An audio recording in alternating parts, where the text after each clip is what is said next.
नमस्कार, मैं हूं शुभ मिश्रा और आप सभी दर्शकों का अन्नदाता कार्यक्रम में बहुत बहुत स्वागत करती हूं। हमारे देश का किसान जन का पोषक है, वो श्रम का देवता है, अन्नदाता है और उसमें ही भारत की आत्मा निवास करती है।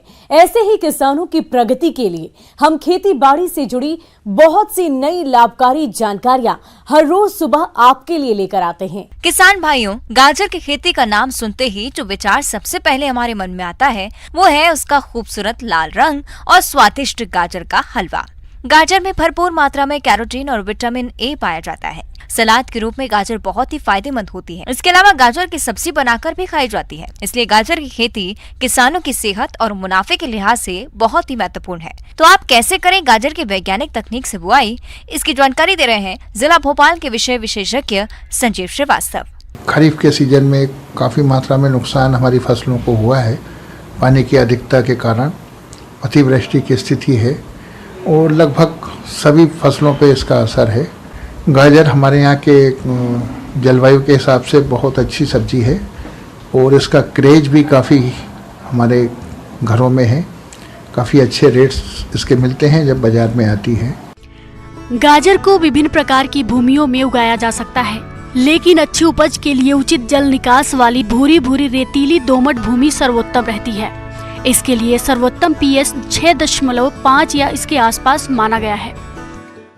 और इसको तैयार करने के लिए विशेष प्रयास नहीं करने पड़ते। जो अपन खेती करते हैं वैसे सिस्टम से पहले हम खेत को तैयार कर लें, प्लाऊ चला लें, 1-2 बार पाटा चला लें, समतल कर लें, खेत की अच्छे से भुरभुरी कर लें, तैयारी कर लें और इसके अंदर FIM अच्छे से मिला दें। लगभग 10 टन प्रति एकड़ के हिसाब से आप अच्छे से मिला दें, जिससे कि जीवांश पदार्थ जो हैं वो हमारे पौधों को मिल सके और हमारी फसल अच्छी मिले।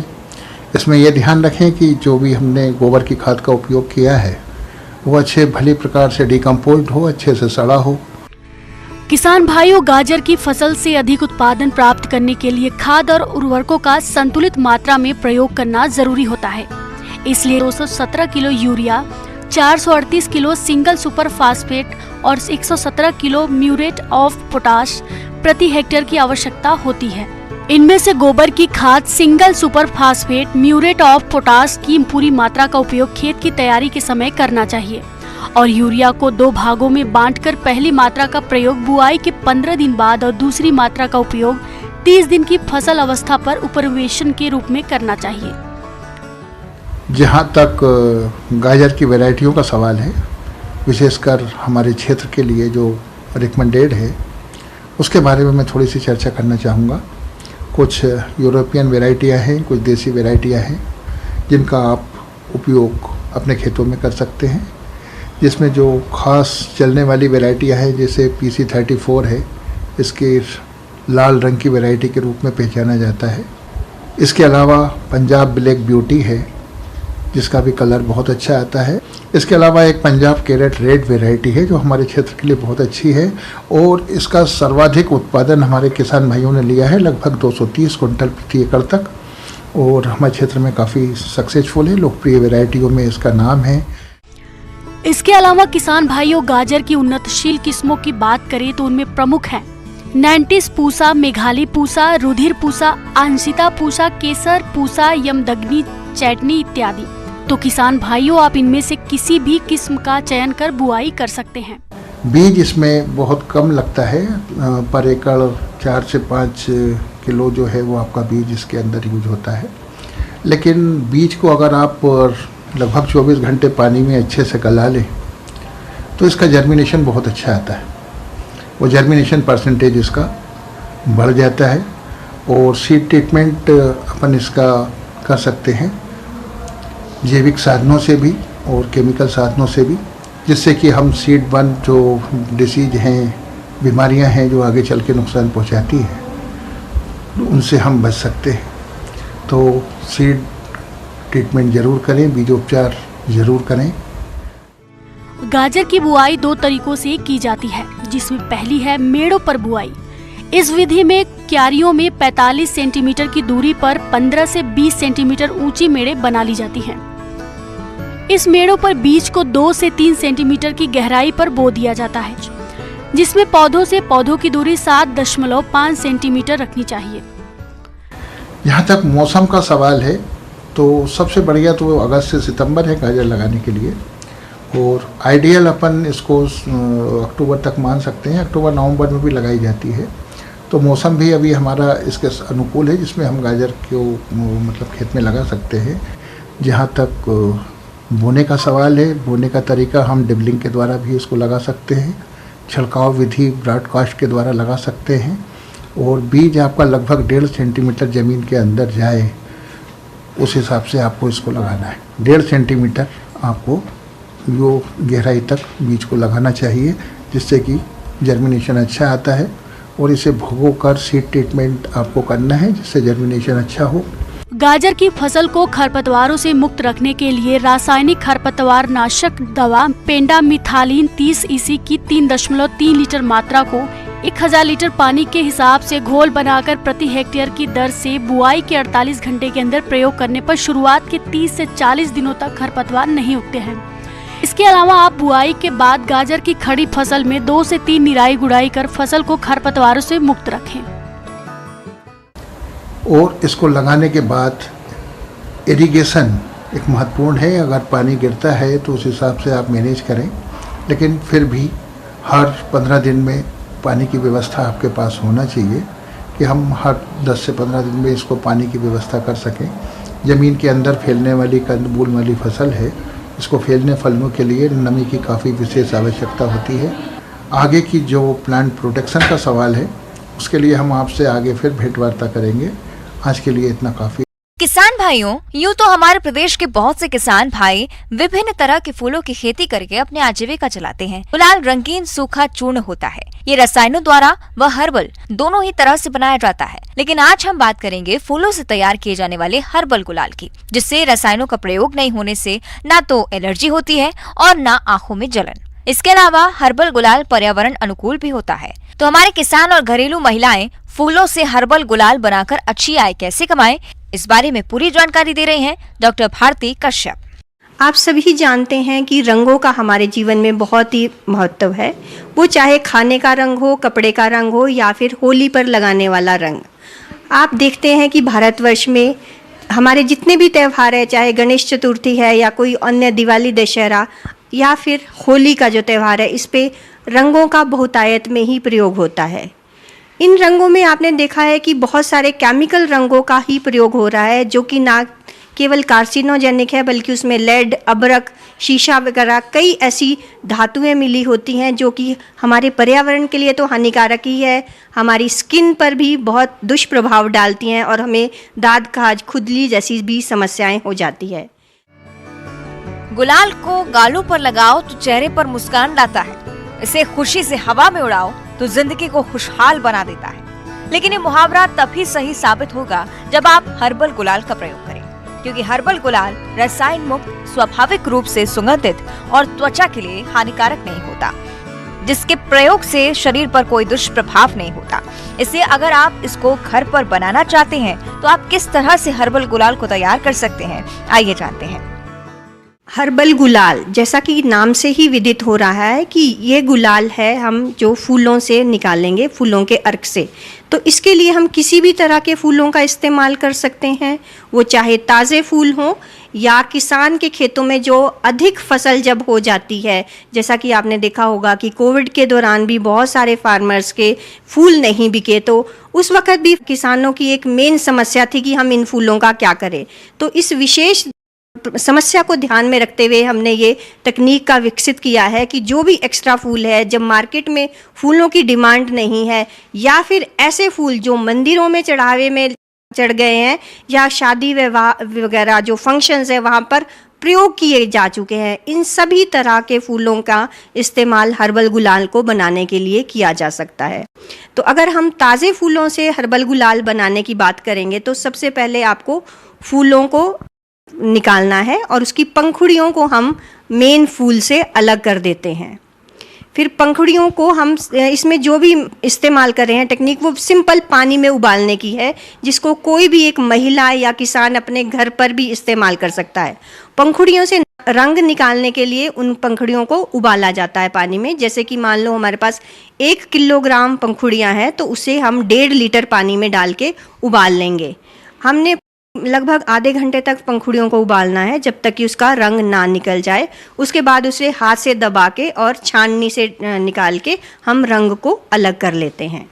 ये तो हमारा रंग तैयार हो जाता है। इसे इस तरह के निकाले गए रंग को हम फ्रिज में भी 10 से 12 दिन तक सुरक्षित रख सकते हैं।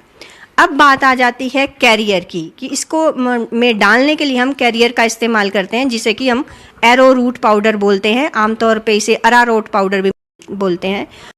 ये बाज़ार में आसानी से मिल जाता है और इसमें मिक्स करने के लिए हम जो अर्क हमने फूलों का निकाला था उसे अरारोट पाउडर में मिला दिया जाता है। जो रंग बना रहे हैं आप उसको सुखाना भी पड़ेगा छाया में, तो 6, 7, 8 या 10 दिन का इसमें टाइम लग जाता है।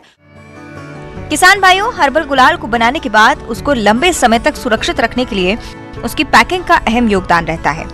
तो आप इसकी पैकिंग किस तरह से करें ये भी जानते हैं। जो भी हमने अध्ययन किया इसमें हमने गुलाल को 3 अलग अलग तरह से पैक किया। उसे खुले में रखा, प्लास्टिक के पैक में सील्ड उसमें पैक किया और कागज़ में।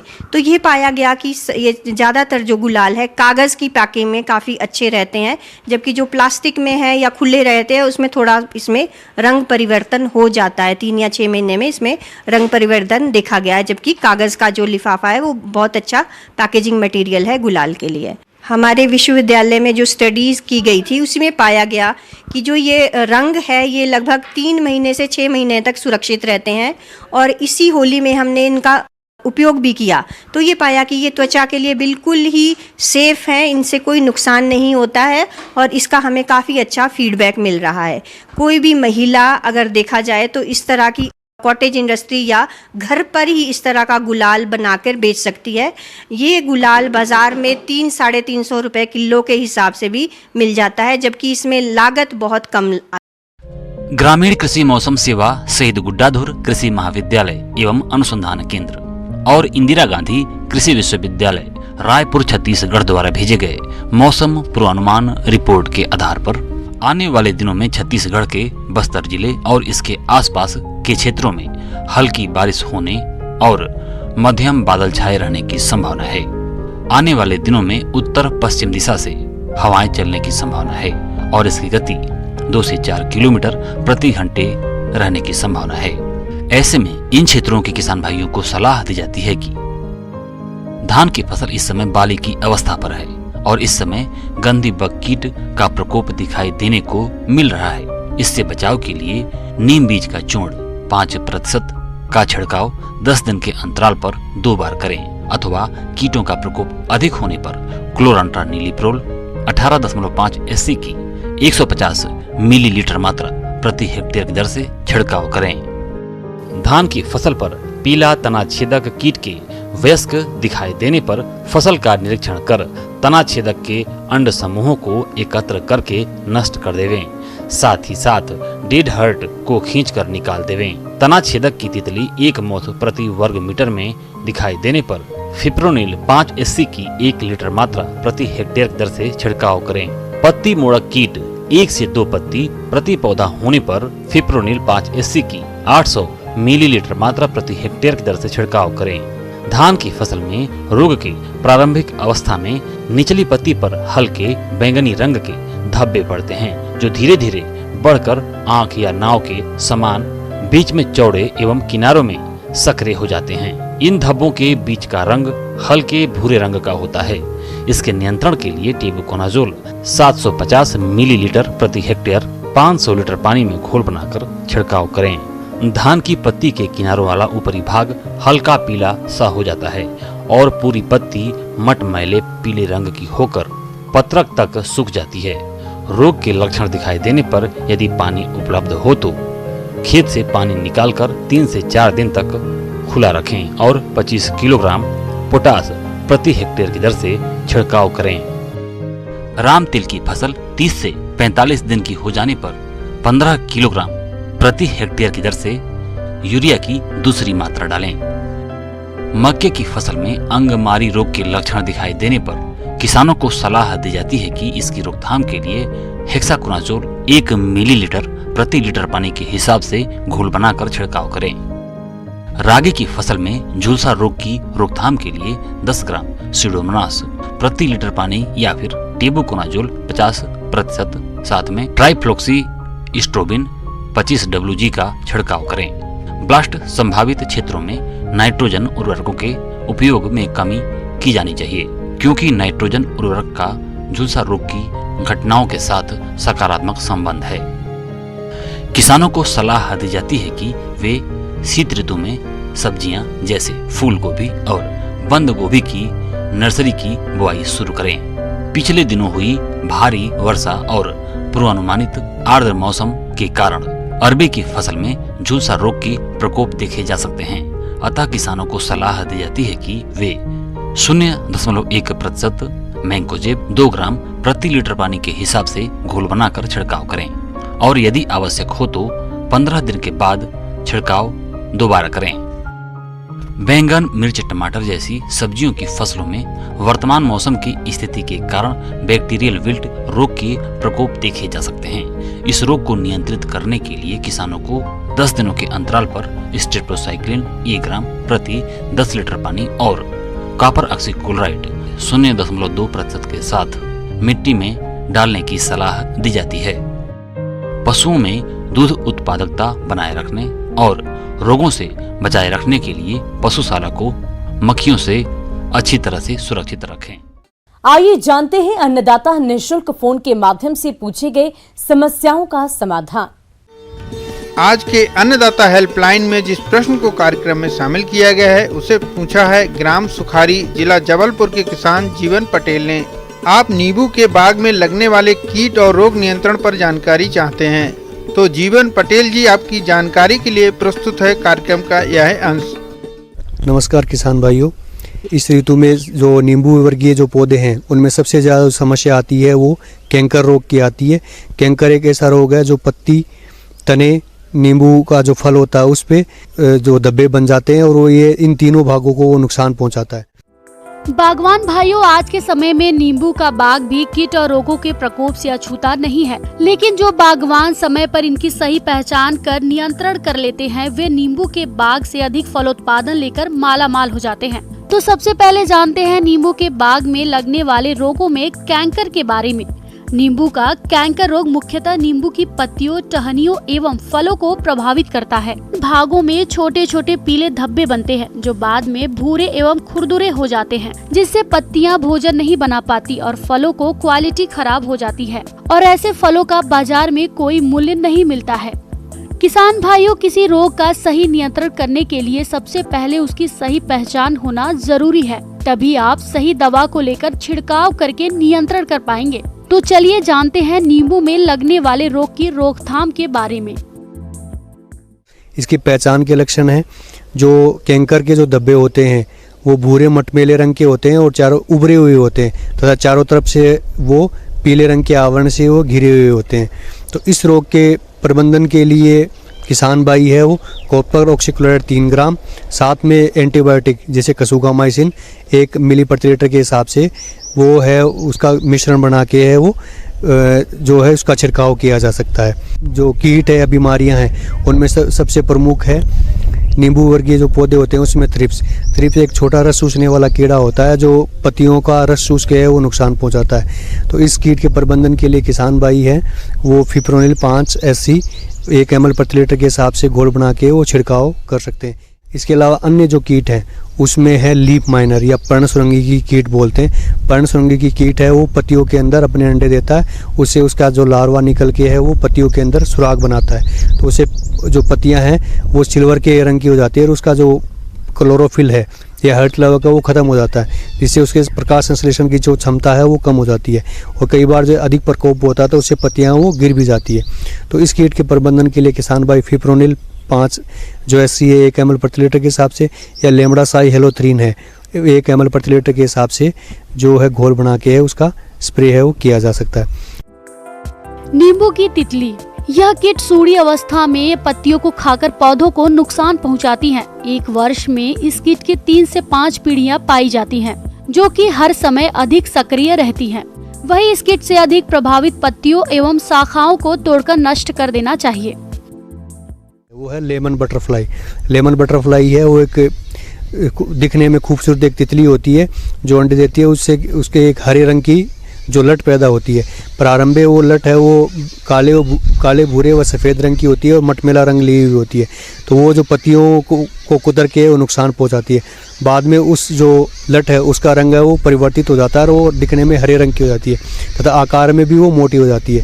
तो ये जो कीट की अवस्थाएं हैं वो पत्तियों को कुतर के है वो पत्तियाँ खा जाती है। जिससे अगर कीट का प्रकोप अगर कई बार बहुत ज़्यादा होता है तो पूरे जो नींबू की पत्तियाँ हैं वो भी ये कीट है वो खा जाता है। तो इस कीट के प्रबंधन के लिए किसान भाई है वो नीम ऑयल का भी इस्तेमाल कर सकते हैं। नीम ऑयल है वो 5 ml प्रति लीटर के हिसाब से छिड़काव कर सकते हैं। या जो प्रोफेनोफोस है, प्रोफेनोफोस 1 ml प्रति लीटर के हिसाब से है उसका भी छिड़काव किया जा सकता है। या क्यूनालफोस 1 ml प्रति लीटर के हिसाब से उसका भी है वो छिड़काव किया जा सकता है। और एक नजर डालते हैं राज्य की कुछ मंडियों के प्रमुख फसलों के बाजार भाव पर।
किसान भाइयों, कृषि संबंधित समस्या और सुझाव के लिए आप हमें इस पते पर संपर्क कर सकते हैं। प्रोड्यूसर अन्नदाता, news 18, Madhya Pradesh, Chhattisgarh, Ramoji film city, Hyderabad 501512। साथ ही आप हमें ईमेल भी कर सकते हैं। हमारा ईमेल है p18annadatamp@nw18.com। इसके अतिरिक्त आप हमें निःशुल्क हेल्पलाइन नंबर 180088921663 पर सोमवार से लेकर शनिवार सुबह 10 बजे से शाम 4 बजे के बीच संपर्क कर सकते हैं। और अब समय हो रहा है आपसे विदा लेने का। कल फिर होगी मुलाकात कृषि से जुड़ी महत्वपूर्ण जानकारियों के साथ। नमस्कार।